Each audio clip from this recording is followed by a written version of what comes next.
অথচ মুসলমানদের ঈদ তো আছে, রাসূল সাল্লাল্লাহু আলাইহি সাল্লামের ভাষা অনুযায়ী মুসলমানদের ঈদ আছে দুইটা, একটা হচ্ছে ঈদুল ফিতর আর একটা হচ্ছে ঈদুল আজহা। আপনারা একটা নতুন করে ঈদ মিলাদুন নবী ঈদের দিন বানিয়ে নিলেন। রাসূল সাল্লাল্লাহু আলাইহি সাল্লামের জন্মের দিনকে আপনারা ঈদ বানিয়ে নিলেন। তাহলে আপনাদের এই ঈদের সলাতের, ঈদে মিলাদুন নবীর সলাতের সময়টা কয়টায়?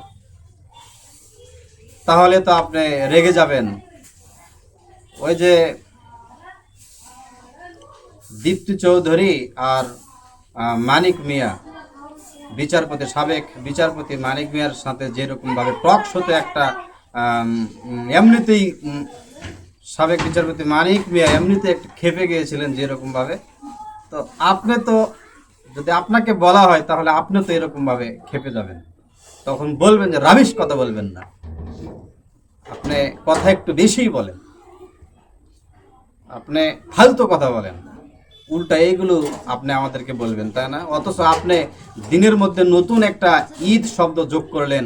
আর আমি যদি আপনাকে বলি যে ঈদ যদি হয় তাহলে ঈদের সলাতের সময়টা কয়টায়, এটা বলতে গেলেই আমি আপনাদের কাছে কি হয়ে গেলাম, ফালতু হয়ে গেলাম, তাই না?